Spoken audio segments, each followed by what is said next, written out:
नमस्कार दोस्तों, आज बात करते हैं 4046 पदों के लिए जो प्रस्तावित भर्ती है आपकी प्राइमरी टीचर्स की।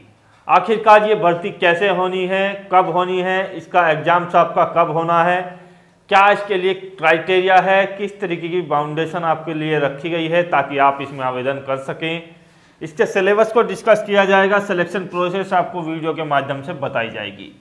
तो जो भी दोस्त नए हैं चैनल को सब्सक्राइब करें और सभी लोग जो है वीडियो को लाइक और शेयर करने का प्रयास करें। यहाँ बात करते हैं तो देखिएगा, ये जो भर्ती है आपकी ये कराएगा दिल्ली अधीनस्थ सेवा चयन आयोग। इसका नाम है DSSB। तो दिल्ली राज्य के अंदर ये जो है भर्ती होगी। इसमें क्या है, सभी स्टेट के सभी राज्य के कैंडिडेट्स जो हैं, सभी राज्य के अभ्यर्थी जो हैं प्रतिभाग कर सकते हैं। ऐसा नहीं है कि किसी विशेष राज्य को कोई जो है छूट दी गई है या किसी अन्य राज्य के जो अभ्यर्थी है उनके लिए कोई बाउंडेशन रखी गई है। तो सभी राज्य के सभी कैंडिडेट्स इसमें आवेदन कर सकते हैं।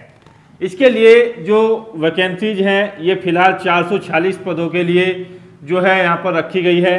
और यहाँ पर जो है ये जो पद भेजे गए हैं इनके अंतर्गत ये जो है घट या बढ़ सकते हैं। जैसे कि आप सभी लोग जानते होंगे कि जब आपका नोटिफिकेशन आएगा उसके बाद भी प्रक्रिया को जो है इस तरीके से जारी किया जाता है कि बाद में भी पद घटिया बढ़ सकते हैं। लेकिन फिलहाल की तय सीमा ये है कि 4046 पदों के लिए आपकी ये भर्ती है। नोटिफिकेशन से स्पष्ट है कि आपकी जो भर्ती है उसमें इस बार जो है बीएड को अलाउ किया गया है। तो सबसे बड़ी खुशखबरी बीएड अभ्यर्थियों के लिए ये है कि बीएड इसमें जो है मान्य किया गया है, अर्थात अब बीएड के अभ्यर्थी भी इसमें प्रतिभाग कर सकेंगे। आमतौर पर इसमें जो है डीएलएड, बीटीसी या जेबीटी या इस तरीके के जो टीचिंग डिप्लोमा होते थे उनके अभ्यर्थियों को ही मौका दिया जाता था दिल्ली के अंदर प्राइमरी टीचर्स बनने का। इस बार जो है बीएड को अलाउ किया गया है, बीएड को मान्यता दी गई है। ये मार्च में ही आपका जो है नोटिफिकेशन स्पष्ट हो गया था, जो DSSB की ओर से जारी किया गया था। उसमें बता दिया है कि इस बार जो है बीएड भी मान्य होगी। तो कंपटीशन जो है काफ़ी बढ़ चुका है। तो कंपटीशन इसलिए बढ़ गया है क्योंकि आप सभी जानते हैं इतने ही अभ्यर्थी जो है अन्य डिप्लोमा धारक होते हैं उतने ही आपके बीएड होंगे। तो कंपटीशन जो है आपका इस बार जो होगा डबल होगा, यानी कि 2 गुना होगा। जो अभ्यर्थी इसमें आवेदन करते थे उनकी संख्या इस बार डबल हो जाएगी, क्योंकि एक तो लंबे टाइम से बाद ये आपकी वैकेंसी जा रही है, दूसरा इसमें जो है आपकी बीएड को भी अलाउ कर दिया गया है। तो संख्या जो है इस बार डबल होगी। और इसके लिए जो यहाँ पर कंडीशंस रखी जाती हैं तो उसमें देखिएगा, बीएड जैसे कि मैंने आपको बता दिया है, बीएड हो या आपकी डीएलएड हो या आपका कोई सा भी डिप्लोमा हो तो आप जो है इसमें आवेदन कर सकते हैं। आपकी जो परसेंटेज है वो 50% से प्लस में होनी चाहिए। और एससी या एसटी कैंडिडेट्स हैं तो उनकी जो है 45% से प्लस में परसेंटेज होनी चाहिए बीएड, डीएलएड या डिप्लोमा में। यहाँ तक चीज़ें क्लियर हो जाती हैं। उसके बाद जो दूसरी कंडीशंस है उसमें जो है आपके पास प्राइमरी लेवल का आपके पास जो है सीटेट होना चाहिए। सीटेट पेपर फर्स्ट आपका जो है क्वालिफाई होना चाहिए, तो ही आप जो है इसमें प्रतिभाग कर सकते हैं। यदि आपके पास अपने राज्य का है, जैसे उत्तर प्रदेश के कैंडिडेट्स हैं उनके पास यूपी टेट प्राइमरी लेवल का जो है यहाँ पर डिप्लोमा है, तो वो इसमें आवेदन नहीं कर सकते हैं। इसके लिए ज़रूरी है कि आप जो है सीटेट का ही यहाँ पर प्राइमरी लेवल का क्वालिफाइंग स्कोर जो है उसमें फिल किया जाएगा, उसका ही नंबर यहाँ पर भरा जाएगा, तो वो लोग ही इसमें आवेदन कर सकते हैं। तो ये जो है कंडीशंस थी इसमें अप्लाई करने की, क्वालिफिकेशंस की। अब बात कर लेते हैं इसकी आयु के संबंध में। तो आयु जो है रखी गई है, देखिएगा यहाँ पर जो सामान्य कैंडिडेट्स हैं, अनरिजर्व कैंडिडेट्स हैं, उनके लिए जो आयु है यहाँ पर वो 30 वर्ष तक रखी गई है, यानी कि 21 से 30 वर्ष के कैंडिडेट जो हैं इसमें आवेदन कर सकते हैं। ये जो आपकी आयु की लिमिट है। बाकी कैटेगरी के लिए जो मैं आपको जानकारी दे दूं कि ओबीसी के लिए जो है 3 वर्ष एक्स्ट्रा लगेगी। एससी या एसटी कैंडिडेट्स हैं तो आपको जो है 5 वर्ष की अतिरिक्त छूट दी जाएगी। महिला कैंडिडेट्स को और विकलांग कैंडिडेट्स को या इस तरीके के कोई फ्रीडम फाइटर वगैरह है उनको भी छूट दी जाती है आयु के अंतर्गत। तो ये चीज़ें आपकी क्लियर हो जाती हैं। अब बात कर लेते हैं इसके फॉर्म और सिलेबस के बारे में। तो देखिएगा यहाँ पर जिस तरीके से DSSB का कैलेंडर था उसमें इस भर्ती की जो डेट दी गई थी वो कुछ और है, लेकिन यहाँ पर जिस तरीके से नोटिफिकेशन से थोड़ी सी जानकारी हमें प्राप्त हुई है दिल्ली अधीनस्थ सेवा चयन आयोग से, तो इसका जो आपका अब फॉर्म है ऑनलाइन देखिएगा, ये आपका जो है यहाँ पर अगस्त 2022 में आपका आएगा। तो जो कैंडिडेट्स ऐसे हैं जिनके पास सीटेट नहीं है क्वालिफाई, तो सीटेट का आपका जो एग्जाम्स है वो जुलाई 2022 में होगा और इसका जो रिजल्ट है वो अगस्त तक आपका जारी हो जाएगा। तो सीटेट का आप जो है आवेदन कर सकते हैं और इस भर्ती की तैयारी भी आप साथ साथ कर सकते हैं। तो ऐसा मायूस होने वाली बात नहीं है कि आपके पास सीटेट नहीं है तो आप जो है इसके लिए आवेदन नहीं करोगे। तो आपके पास मौका है दोनों चीज़ों का है, पहले आपका सीटेट होगा उसके बाद ये आपकी वैकेंसी जाएगी। तो यहाँ से आप जो है इसके लिए सीटेट की भी तैयारी कर सकते हैं। जिन लोगों के पास नहीं है तो अपनी तैयारी आप अभी से शुरू कर दें, क्योंकि जैसा कि मैंने आपको शुरू में ही स्पष्ट कर दिया है कि कंपटीशन आपका डबल होगा। उसके बाद जब ये अगस्त और सितंबर तक लगभग आपके जो है फॉर्म भर जाएंगे, उसके बाद आपका नवंबर माह में आपका जो है एग्ज़ाम होगा। नवंबर 2022 में आपका जो है एग्ज़ाम होगा। अब एग्ज़ाम में आप सभी जानते हैं कि ऑनलाइन एग्ज़ाम्स ये DSSB कराता है, ऑनलाइन एग्ज़ाम्स होगा और इस ऑनलाइन एग्ज़ाम्स में आपको एक कंडीशंस फॉलो करनी होती है जो मैं सिलेबस के साथ साथ आपको बताऊंगा।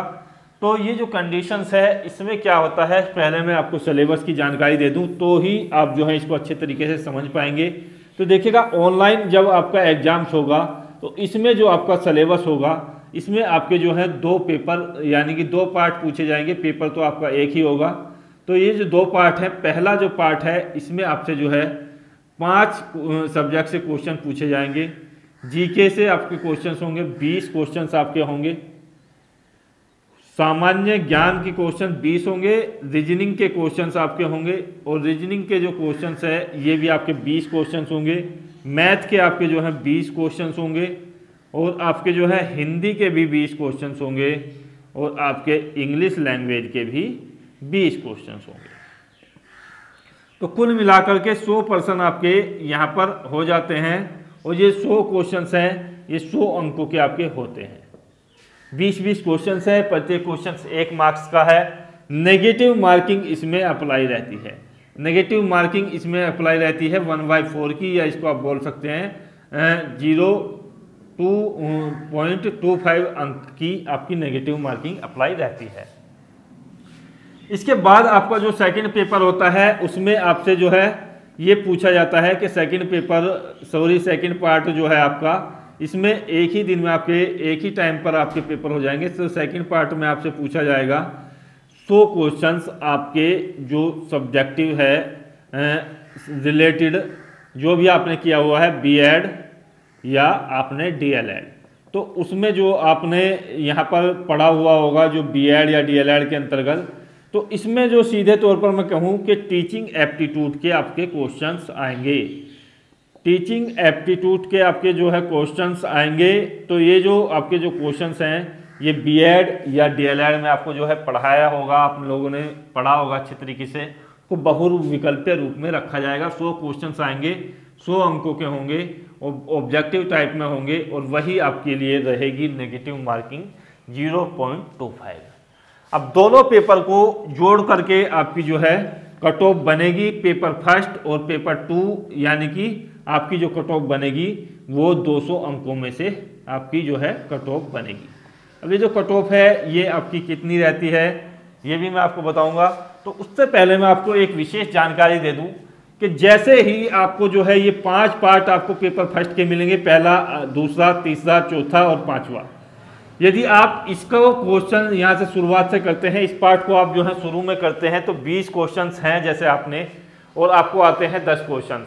आपने 10 क्वेश्चंस कर लिए और आप फिर बाद में ये सोचोगे कि बाकी के बचे हुए 10 क्वेश्चंस में आपके जो है जब बाद में टाइम बचेगा या उसके बाद पहले इन क्वेश्चनों को कर लूँ उसके बाद कर लूँगा। तो देखिएगा यहाँ पर बैक वाला जो ऑप्शंस है वो नहीं चालू होता, तो बैक आपका नहीं होगा। जो भी कुछ करना है आपको यहीं पर कर करके आगे जाना है उल्टा जाने का सिस्टम यहाँ पर नहीं होता है, सॉफ्टवेयर इस तरीके से तैयार किया जाता है। तो जो आपका छूट चुका है वो छूट चुका है, आपको आगे चलना होगा तो बेहतर यही होगा, जो कुछ भी आपको करना है यही पहले कर करके चलिएगा। यही कंडीशन जो है ज़्यादातर अभ्यर्थियों को परेशान करती है, उनका बहुत सा पार्ट जो है छूट जाता है, बहुत से क्वेश्चन छूट जाते हैं और कट ऑफ जो है कम चली जाती है। इस बार तो कंपटीशन डबल होगा तो कट ऑफ आपकी इंक्रीज निश्चित ही होगी। तो यहाँ से चीज़ें क्लियर हो जाती हैं। अब बात कर लूँ इसकी कट ऑफ के बारे में, तो कट ऑफ देखेगा यहाँ पर जो, जैसे कि आप समझ सकते हैं कि 200 अंकों में से आपकी जो है यहाँ पर कट ऑफ बनती है यूआर कैटेगरी के लिए वो 95 प्लस स्कोर पर बनती है। ओबीसी के लिए ये जो कट ऑफ है 93 प्लस स्कोर पर बनती है। एससी या एसटी के लिए जो कट ऑफ है वो 85 प्लस स्कोर पर आपकी बनती है। बाकी अन्य जो कैटेगरी है रिजर्वेशन कैटेगरी वो भी यहाँ भाई एससी के इक्वल ही आपकी आती हैं। तो इस तरीके से आपकी कट ऑफ बनती है, लेकिन इस बार जो है कंडीशन थोड़ी अलग होगी। वो कट ऑफ की संभावना यही है कि ये जो कट ऑफ है आपकी 20 से 25 अंक आपकी बढ़ सकती है। तो कुल मिलाकर के 120-125 के आसपास आपकी कट ऑफ बन सकती है। आशा करता हूँ वीडियो के माध्यम से, छोटी वीडियो है, ज़्यादा से ज़्यादा जानकारी देने का प्रयास किया है। कुछ बेहतर लगा हो तो शेयर कर दीजिएगा। जय हिंद, धन्यवाद, जय भारत।